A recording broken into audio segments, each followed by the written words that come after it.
I now call the September 9th meeting of the Wallingford-Swarthmore School District Board to order. In addition to those you see before you, Dr. Sontag is unable to be here tonight and is participating by phone. Dr. Sontag, are you online? Yes, ma'am. Okay. Dr. Downey, are you online?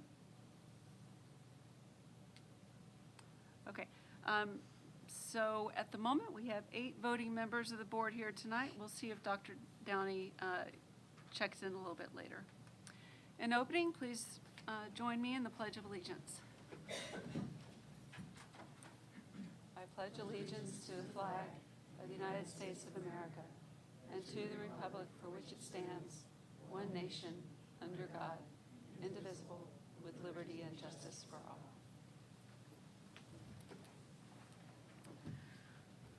Okay, and we have a new student representative tonight, Sama Sharman. Welcome. And I'm looking forward to getting to know you over the course of the year. So for the student report, don't forget to turn on your microphone. Okay. Oh, okay. On the playground at West, the new blacktop and soft play area has been a huge hit with students. Hopefully tomorrow, September 10th, a new sod field will be installed. Today, West held their annual demo music assembly for 3rd through 5th graders. This event allows students to hear various instruments ranging from string instruments like violins and cellos to woodwinds like flutes and saxophones. This helps and encourages students to pick an instrument they like and join a musical ensemble at the school. This program opens up the world of music to students from a young age and is a major contributing factor to the successful music program featured in the school district. Thursday, September 12th is back to school night at West. Starting at 6:30 p.m., parents will have the chance to meet with teachers and learn more about their plans for the school year. Overall, teachers and students are working hard the first 2 weeks of school to teach and learn new routines that will help West create a peaceful learning environment for all. The theme this year is Be Respectful, Be Responsible, Be Safe, and the school is off to a wonderful start. Over the summer, NPE installed a breathtaking new mural that greets students as they walk through the door, funded by the PTO. The PTO has their first meeting on September 11th at 7 p.m. Finally, back to school night is Thursday, September 26th, 6:30 p.m. for grades 1 to 2 and 7 p.m. for grades 3 to 5. SRS held their annual back to school movie night on Thursday, August 29th. Families enjoyed eating popcorn and watching the Lego Movie 2, the second part, Under the Stars. It was a spectacular evening. SRS students were excited to shoot hoops and play on the newly surfaced basketball court. They could not contain their excitement as they ran on the court the first day of school. SRS truly appreciates all the efforts of WSSD to create this marvelous space for the children and would like to thank the district. Last Friday, SRS held a picnic dinner in the gym to usher in the new school year. Families convened to catch up with old friends and meet new ones. Likewise, students enjoyed socializing and making new friends as they listened to music. SRS has also started its Globetrotters Before School program this week, an extracurricular foreign language club designed to open students' minds to new languages and ways of thinking. This program is open to students in grades 1 through 5. Thursday is also back to school night at SRS, but it starts a little later at 7 p.m. Finally, the SRS Fall Festival will be held on Friday, October 11th from 5 to 7 p.m. This is a family-friendly event that features many fun activities, including the ever-so-popular hayride and much more. Following tradition, the 4th graders will be selling pumpkins and the 5th graders will be holding a pizza and bake sale. This event is a huge fundraiser for the Home and School Association. The middle school had a fantastic start to the new school year. Back to school night for 6th grade parents will be Monday, September 16th at 7 p.m., while grades 7 through 8 will meet on Wednesday, September 25th. Thursday is picture day at the middle school. Meanwhile, clubs and sports begin to host their interest meetings this week, including Reading Olympics and boys and girls soccer. Finally, the Middle School Home and School Association will host its first meeting of the year on Thursday, September 19th. The meeting will take place in the library at 7 p.m. After the football game on Friday, high school students convened in the gym for a back-to-school dance. This used to be a tradition at the high school that seemed to have died out, only to be brought back this year by Mrs. Reed. This past Saturday, the class cabinet for the class of 2020 hosted a fundraiser at Creekside Swim Club to raise money for after prom. The event was very well attended and featured a cornhole tournament, arts and crafts area, and local musicians and food trucks. On Wednesday, September 11th, the high school will host Dr. Wendy Troxel, licensed clinical psychologist and certified behavioral sleep medicine specialist, for presentations to her faculty, staff, and student body on the impact of school start times on adolescent sleep. This is part of an ongoing investigation to evaluate the efficacy of a later school start time. Finally, on Thursday, September 12th, the high school will host an activities fair for all 9th grade and new students to introduce them to the different clubs and activities that Strathaven High School has to offer. Clubs will set up booths in the gymnasium, and students will be allowed to explore during lunch and learn more about clubs that interest them before they sign up. This fair exposes students to new clubs and activities, contributing to a well-rounded student body. Thank you. Thank you, Sama. Next, we have the superintendent's report. Dr. Palmer? Thank you, Dr. Huff. Well, Sama has said we had a wonderful start to the school year, and I'd like to describe just a couple of the items that I found most interesting as I was making my rounds on the first day of school. What I do first is actually start at the elementary schools and make my rounds to all of the classrooms that I can possibly get in on the first day. And what surprised me was when I was at NPE, within a moment of the day starting, they were already moving children into their areas where they would be going over the positive behavior interventions and supports, their PBIS program. The launch was within a minute of the start of school.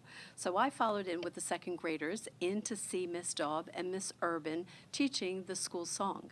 It literally was 1 minute after it started, the kids were going in and we were learning the school song.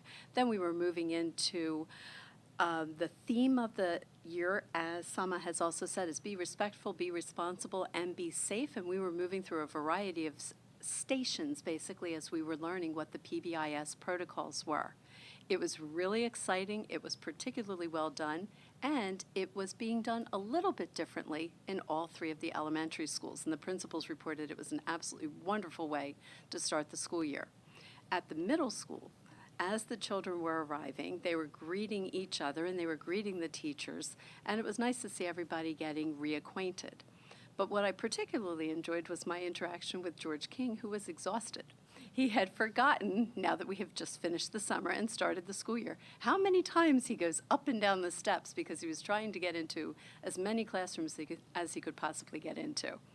And then, I think what says it all was the look on Dr. Brown's face for the high school. Even by Friday, he was still smiling. And that's when we had the CBS Football Frenzy Game of the Week. And what a game it really was. And he was still smiling after the game as well. So all in all, it was an absolutely wonderful first week of school. So is that a good way to put it? It was a great week for everyone, and I'm hoping this week is even better. And then just two quick announcements.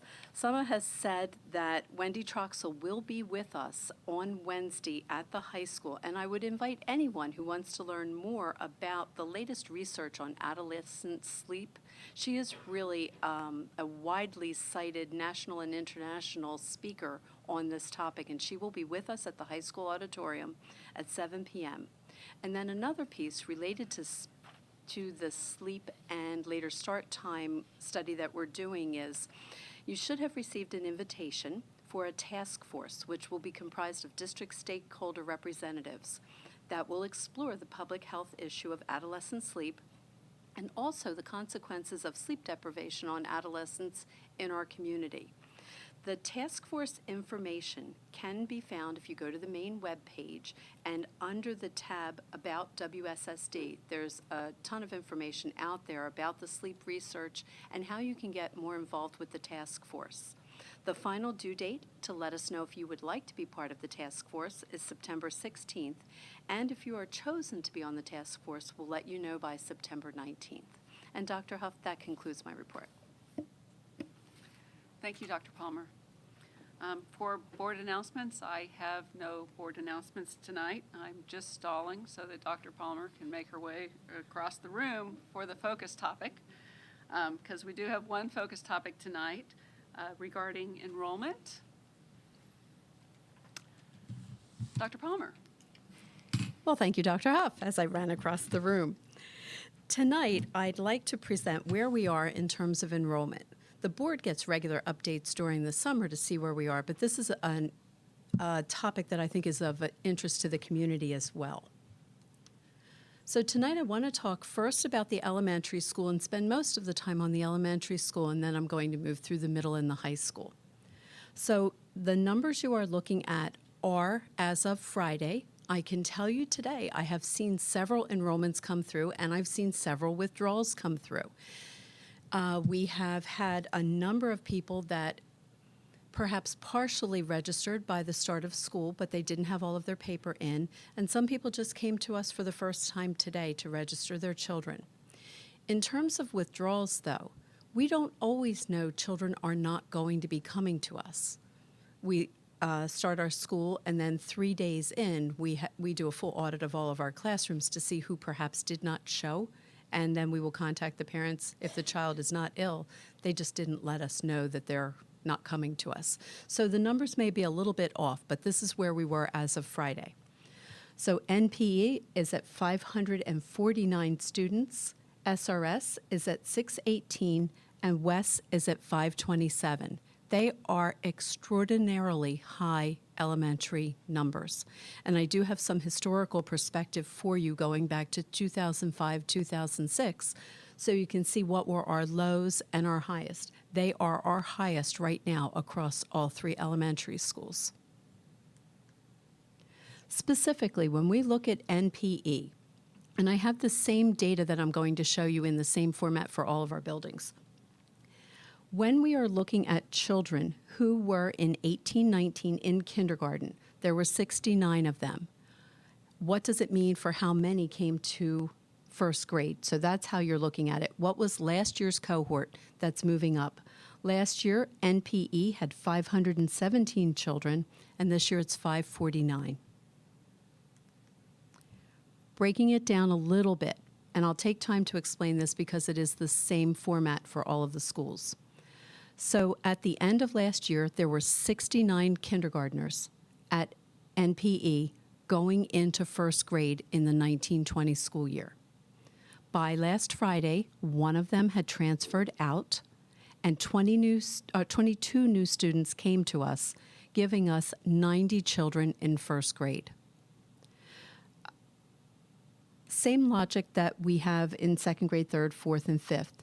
In second grade, we had 74 first graders. We did not lose any of them, but we got 9 new students in second grade. And you see a footnote on this one. One student was in another one of our schools. So of the 9 new children, only 8 are new to WSSD, not all 9 of them. Same logic throughout, but I'm going to ask you to look at the fourth grade. So when we had 97 children in third grade, we lost 4, we gained 2, for a total of 95. Some people would think, well, we just lost 2 children. We didn't just lose 2 children year over year. We have some leave and some come, so it is a different cohort in some cases. What's noteworthy for NPE is the large number of children that we got in second grade and third grade. We typically get a very large first grade across all 3 elementary schools, but 9 in the second grade and 9 in the third is high. By contrast, SRS was at 606 last year, and they're at 618 this year. Their pattern looks entirely different than NPE, with a lot of mobility. And looking at first grade, so kindergartners that were with us in 1819, we had 82. We lost 8, and we gained 12. That's a lot of movement in terms of the children that have left and the children that have come in, for a total of 86. And I really want to highlight it.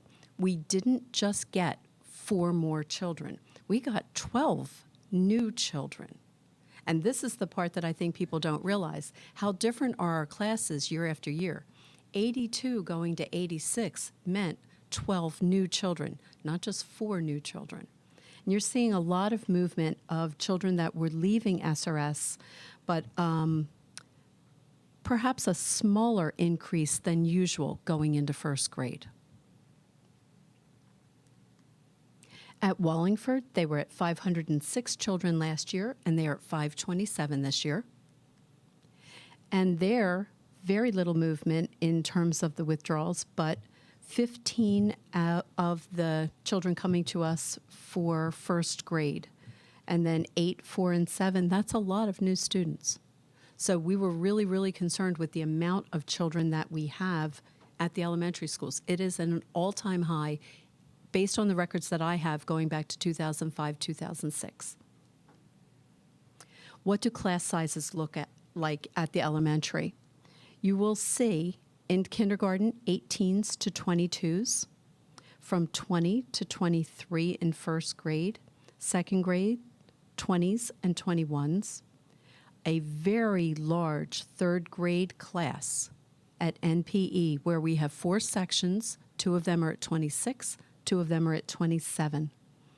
And then in the 4th grade, we have a large cohort at SRS, and then for 5th grade, a large cohort at NPE. So it's not in one particular school, and it's not in one particular grade. It's just based on where the children came in to us. And I will tell you, we have some children that are also in the process of registering. So we're watching really, really carefully for new students coming in. Will we possibly divert them to another elementary school to keep our classes balanced? So looking historically, where have we been? Our highest, by far, is where we are right now, and our lowest goes back to 05-06 when we only had 1,414 students compared to the 1,694 that we have now. Once we settle down on our numbers, the elementary principals and I will look at what does that trajectory look at going forward, because we know we pick up children in first grade. With a very high kindergarten cohort, what does this mean for first grade? So we'll be working on that shortly. Before I go on to the secondary, any questions on the elementary? Ms. Vogt. Just a quick question. Looking at class sizes, and you might not know the answer to this right now, but how much of that is dictated in some ways just by the size of the facility versus like ability? You know, there's people want to know, like, can we add another teacher? But do we even have the room or space to do so? How much of that gets dictated by facilities? It actually plays a big factor, and that's why we want to look ahead for next year. What does it mean for us for first grade? Because it does matter, do you have the facility and what do you do with all of your classes? But it also goes back to the presentation that was done by Dr. Gaudioso, where she looked at the schedules. And it matters on how you handle your schedules. Can you rotate through all of your specialists? How do you handle your lunch? How do you handle your recess? It really does come into play, and it's not just as easy as adding another section, because all of the pieces in the building don't come together particularly well under every option. So we weigh the physical facility and also what does the schedule look like for all of the children. But now we're already looking ahead. Can we start planning for next year if we get a particularly high first grade, meaning that we're going to get the traditional number of increased children for first grade and a very large cohort? What I don't want to be is at the last minute scrambling, so we need to look ahead now. Anything else on elementary? Okay, moving to secondary. Right now, we have our middle school has a total of 874 students, and our high school has 1,200. Looking at where we were, Strathaven Middle School was at 870, and now it's at 874, but the grade mixes are different. And you will see how many students that withdrew from us and how many added. We typically do get a fair amount of students moving in at the 6th grade. This may even be a little bit lower than we've had in prior years, but pretty high at the 7th and 8th. We typically see it more at the 6th. Looking across the board, where have been our lows and our highs? Our highest has been 892 in the 16-17 school year, and our lowest has been in 09-10 when we only had 771. And again, I've only gone back to 05-06 because it was the only information I could readily get out of MMS. Looking at the high school, in 18-19 we were at 1177, and we're at 1,200 right now. And in terms of movement, we typically do have movement. Our largest increase is typically in the 9th grade, but we have had movement throughout.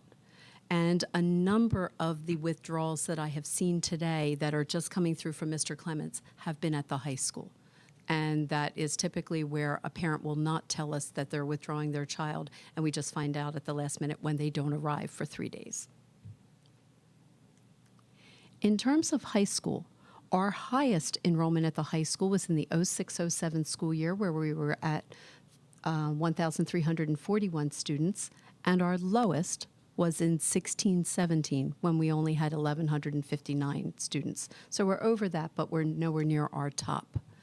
So that gave you a pretty good picture of where we are now and what's the composition in our classrooms in terms of returning students and new students. So in terms of the most significant piece that we're looking at is what is the trajectory for the very, very large kindergartens, since we are at a peak in terms of kindergarten. Just to give you an idea, our lowest kindergarten class was in the 07-08 school year, and it was 192 students. This year we have 260. That's a huge jump from our low to our high, and that's the trajectory that we're looking at. And what does it mean for physical facility? And then also, what's the impact as it moves throughout? Will we have issues at the middle school? So I thought this is one where it's worthy of our look very early on in the school year so we can plan accordingly for future years. But that gives you the snapshot today, subject to a slightly different snapshot tomorrow. Any questions for me? Dr. Palmer, thank you for sharing the information. I wonder I can't recall how long ago it is that we did an assessment to look at our community and just broadly think about what that trend is going to look like for the next few years. And might it be time to do that again? I know I've said kind of offline, I see a ton of turnover in our neighborhood with older residents moving out and young families moving in.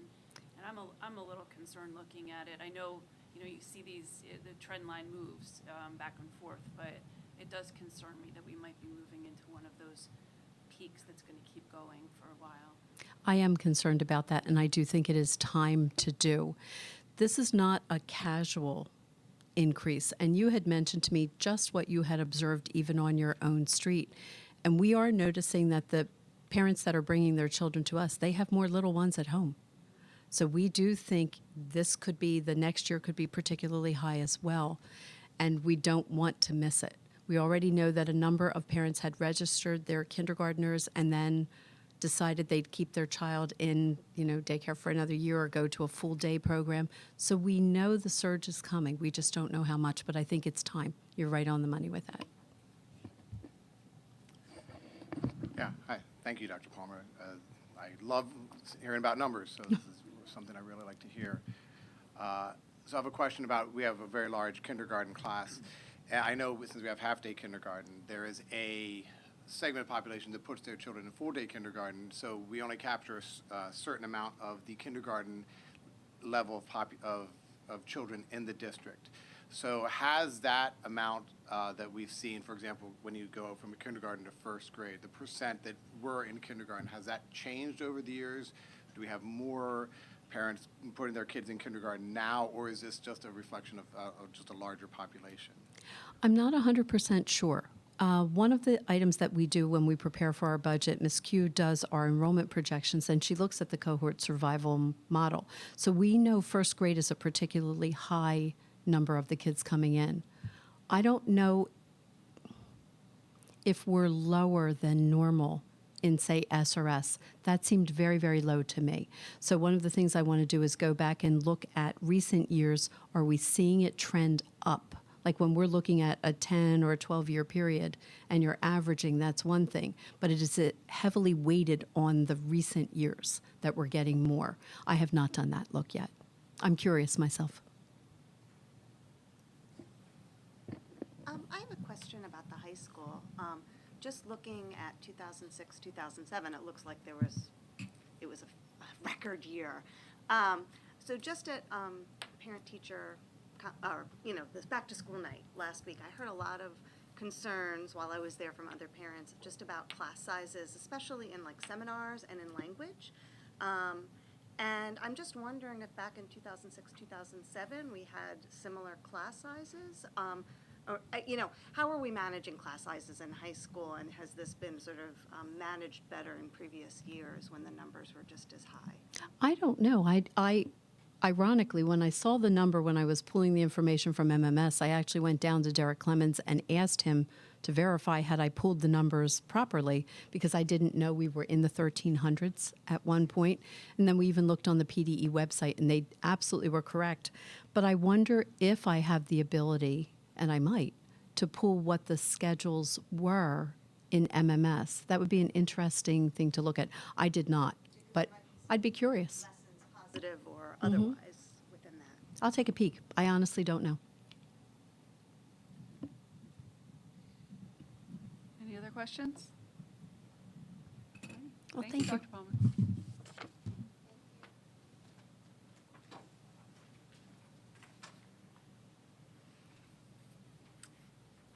Okay. And now we have time for comments from the audience. Is there anyone who would like to speak tonight on topics that are on the agenda?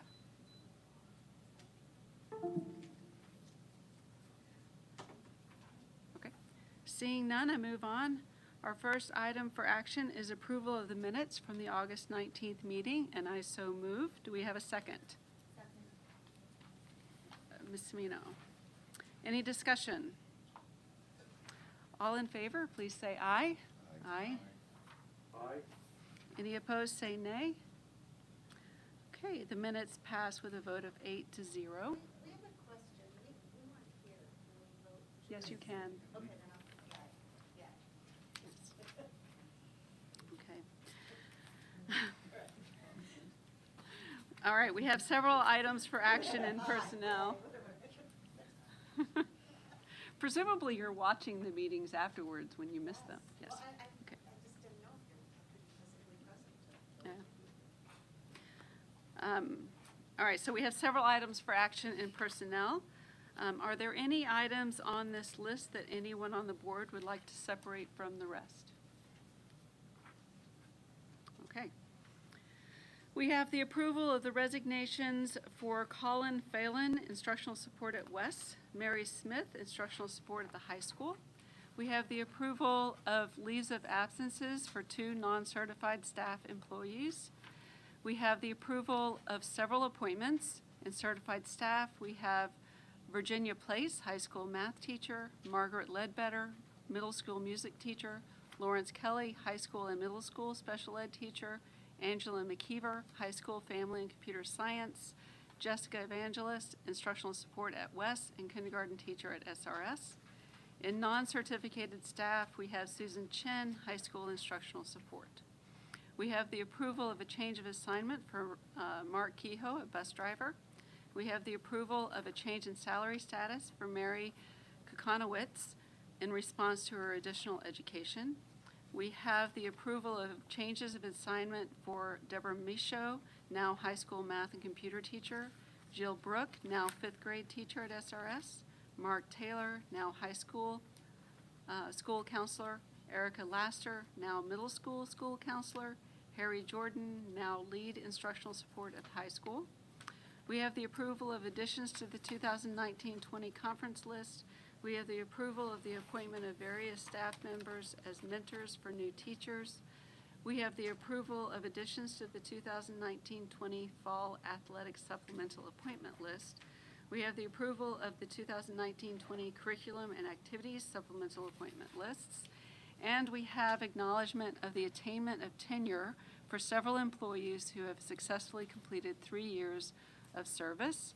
Kelly Marion, speech and language therapist at West, Lillian Amenta, teacher at West, Jonathan Blank, teacher at NPE, Stephanie Clark, West school psychologist, Christina Garrity, teacher at NPE, Meredith O'Neill, speech and language therapist at the middle school, Patricia Sharp, special ed teacher at the high school, Jennifer Turk, teacher at NPE. All as attached or as described in the agenda. Can I have a motion for these items? Dr. Rieger. And a second? Ms. Walkman. Any discussion? Here, Ms. Rossetti? Yeah, so we have a question if Jonathan Blake, is that the correct at MPE or is he at SRS? SRS. Thank you for that correction. Anyone else? All in favor, please say aye. Aye. Aye. Any opposed, say nay. Okay, the items pass 8-0. We have one item for action in policy. We have the second reading of the following. Policy 122, extracurricular activities. Policy 123, interscholastic activities. Policy 218, student discipline. Policy 222, prohibition of tobacco use. Policy 227, controlled substances and paraphernalia. Policy 227.1, vaporizers, e-cigarettes, etc. Policy 233, suspension and expulsion. These changes are also reflected in revisions to the K-12 Code of Conduct and Discipline Code and the Guidelines for Consistent Assignment of Progressive Discipline, and I so move. Do we have a second? Ms. Vogt. Any discussion? I just want to commend the administration for, I think it's the K through 12 Code of Conduct, Discipline Code. And I think it's important for people to note that under elementary school, loss of recess is being taken out as a repercussion across any, there's no reason recess should ever be taken away. And this is a big change, and it's in line with the American Academy of Pediatrics policy statement that came out in 2013. So I'm really excited that this is back in line with that. Anyone else?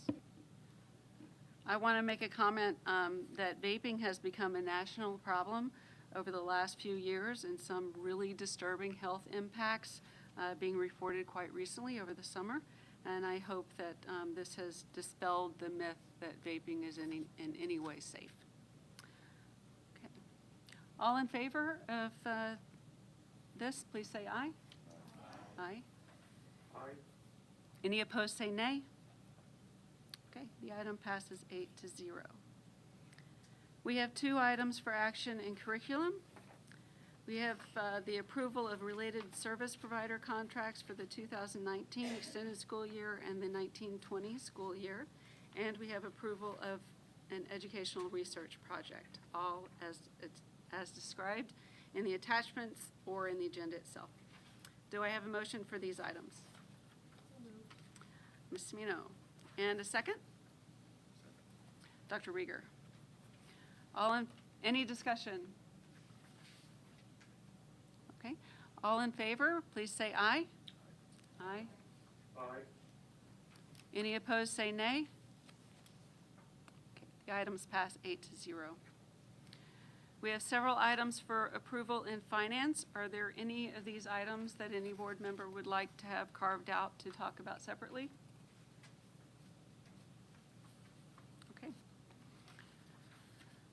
We have the approval of Angela McKeever as petty cash custodian for family and consumer science at the high school.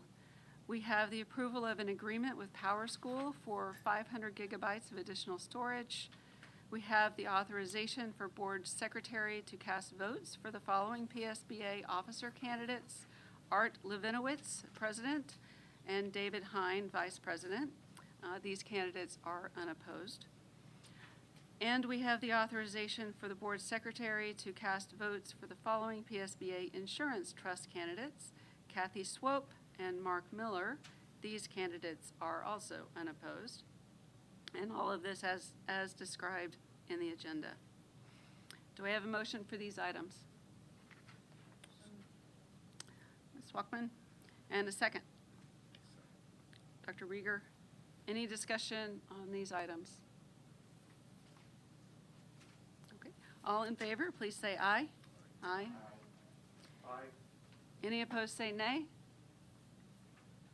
Okay. The items pass 8-0. Now we have time for comments from the audience related to things we didn't just vote on. Is there anyone who would like to address the board? Okay. If you want to speak, please go to the podium. Was that a yes? Okay. Please go to the podium. Please know that what you say will be broadcast and recorded. The recording will be posted on the district website. Only district residents or taxpayers have the privilege to speak. By law, the purpose of public comment is to address the board on matters that may come before the board for its consideration. Therefore, the content of any person's address to the board must be on those matters, and that denigrating any particular person is never appropriate in a public meeting. Okay, now can you state your name and address? Hi, I'm Diane Hull, and my address is 605 University Place in Swarthmore. So I just will read what I wrote. So this is my 10th year as a parent in the district. I have 2 children in the district, one in the middle school and one in the high school. And I'm here today to express my confusion and some level of frustration over the large number of in-service days that the school district has scheduled both during last year and is being repeated again essentially this year. So when the schedule first came out for this year, I was surprised to learn that of the first 10 weeks of the school year, 7 of them were incomplete weeks. These weeks are either disrupted with a holiday, a full in-service day, or some level of early dismissal. And while I recognize that there's nothing the district can do about when holidays fall, I do believe more thought could be given to the amount of in-service days as well as their placement in the calendar. My children are old enough that at this point, days off and early dismissals place a low burden on me. There are many, many working parents who now face a child care issue in 7 of the 10, couldn't cover them all, just to see what other schedules looked like for comparison's sake. And so in this academic year, not just looking in the first 10 weeks of school, but in this academic year, our school district has 4 full in-service days and 6 early dismissals. For comparison, Radnor School District also has 4 full in-service day, but only 1 early dismissal, which is actually just the last day of school. Of the first 10 weeks of school on their calendar, only 4 are incomplete weeks due to holidays and election days as compared to our 7. Lower Merion School District has 2 full in-service days and 5 early dismissals. Their Act 80 in-service days are primarily tacked onto the end of the school year after students have finished for the year. Haverford Township School District has 3 full in-service days and 4 early dismissals. So I say all of this, I have a graduate degree in education, but I'm absolutely not an educator, so I cannot comment on that. But I do really believe that it's really disruptive to teachers and students to have an ever-changing weekly schedule for the first 10 weeks of school, not to mention the challenges that this really poses to families in the district.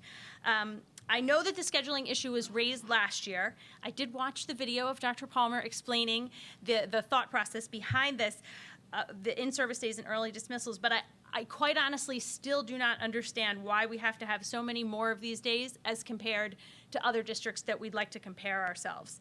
I think they're still maintaining the integrity of their educational standards, and so I urge you to consider this when creating the 2020 to 2021 calendar.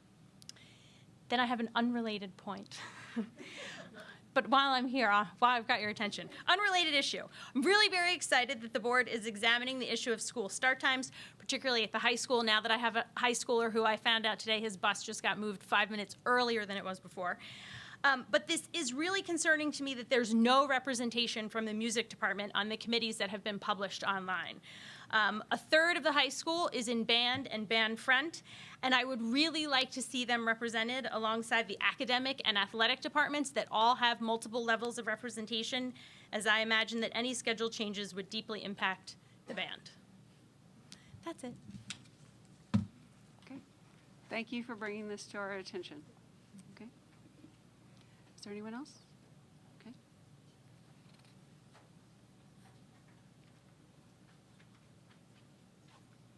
So name and address again. Yep. Rebecca Tenney Sawero, 102 South Swarthmore Avenue, Swarthmore.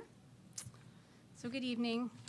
I'm the parent of 4 children in this district, 2 at SRS, 1 in that very large grade, 1 at the middle school, and 1 at the high school. I have 2 main concerns I'd like to address tonight. The first is the frustrating lack of communication coming from the district over the past few weeks. Obtaining bus schedules this year was quite difficult, and we were finally emailed the schedules on Friday, August 30th at 5:30 p.m. I emailed the transportation office on Tuesday, September 3rd, to clarify that my elementary school children were assigned the correct bus home, excuse me, as our neighbors on the same block ride a different bus, despite the fact that they all ride the same bus in the morning. Now, 1 week later, I have still not received an answer from the transportation office. Thankfully, my children have found the bus driver to be very friendly, and as they are the only two getting off the bus on our block, he is able to drop them off very near to our house. But I'm not really sure it's the best use of resources to have two buses making a stop on our block. Of note, the late bus schedule on the website was also not updated from last year's schedules, despite the fact that it said the current year, and many of the kids' buses were changed, and kids got on the wrong bus. So that was really frustrating for the middle school and high schoolers. Another example of missed opportunities for communication involves the middle school. Last year, one of my sons suffered a significant concussion due to a snowboarding accident. I emailed the grade principal, the nurse, and the guidance counselor with my son's medical documentation stating the accommodations he would need. Within 24 hours, I heard back from the guidance counselor, though I was later surprised to find out that that person did not communicate with all of his teachers about his needed accommodations, and that most of that fell to me. It's now 6 months later, and I've still not heard from that school nurse or the grade principal.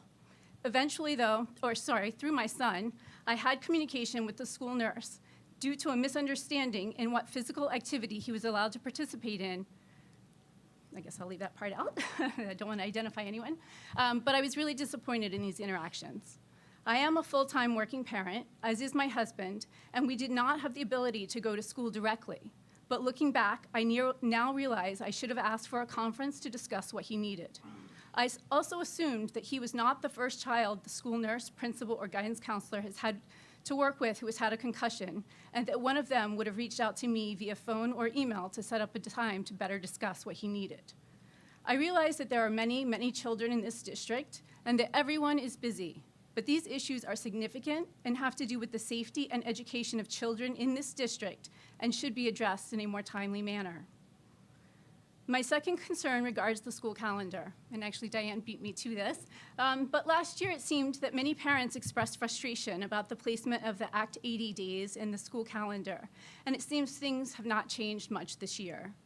As working parents, these many days off can cause significant stress in making sure that someone is available to watch the children. I am lucky enough to have a wonderful child care provider, but not every family has that luxury, and this schedule can be quite burdensome. Neighboring districts do not have the same number of days off or number of half days, and it is unclear to me why our schedule needs to be done this way.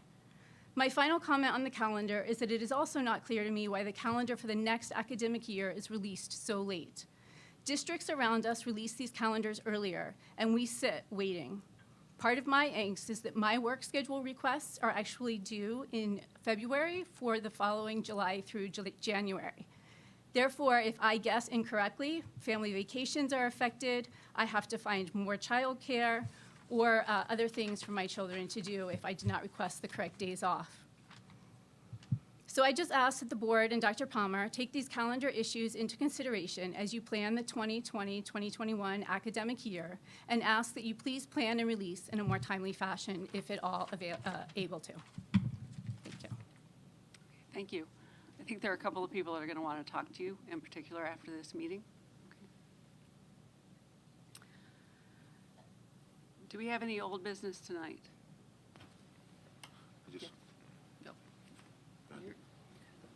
I just wanted to check, do we have any progress on the signs out front that we talked about earlier in spring?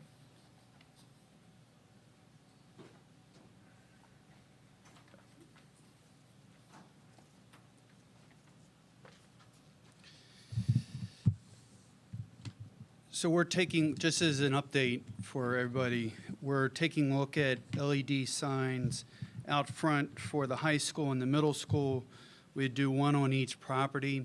We would do the high school sign down towards the entrance off of Providence Road, and we would, which is a replacement of one of their two signs that they currently have. And then for the middle school, we would replace the current sign that's in place now. Reached out to 3 vendors, have met with the principals to understand exactly what they will want to display on the boards, which determines the resolution we need in the screen and therefore the cost. Have a sense of what it's going to cost us, have a rough sense of contributing funds from home and school associations, but have not gone out to formal quotes yet. And we'll need, what, 3 bids? So, that's right. Well, if it's, Martha, I'll defer to you as far as the pricing. If it's between $12,000 and $20,000, we can get 3 quotes and proceed. If it's above $20,000, we have to go out for bid. And at 2 signs without installation, in other words, our staff install it, it would be under the going out to formal bid. And if it includes installation, then it's going to be right on the border. Okay. Okay. But that's if the district were buying the whole thing and not purchased by a home and school association or something like that. But I haven't gone to that point. Okay. All right, thank you. Ms. Walkman? Yes, I wanted to just clarify, there was some confusion in the community about cross-country and whether cross-country was continuing at the middle school. For parents that are watching, and so the minutes reflect, cross-country is continuing at the middle school. It's one of our more popular programs. It's offered as a club, and because it's offered as a club, the interest meetings are happening this week. Some confusion because other sports are already underway, begin earlier in the year. So I just wanted to make that clear that that is still being offered in the middle school. Any other old business tonight? Okay, any new business? Okay, thank you. This meeting is adjourned.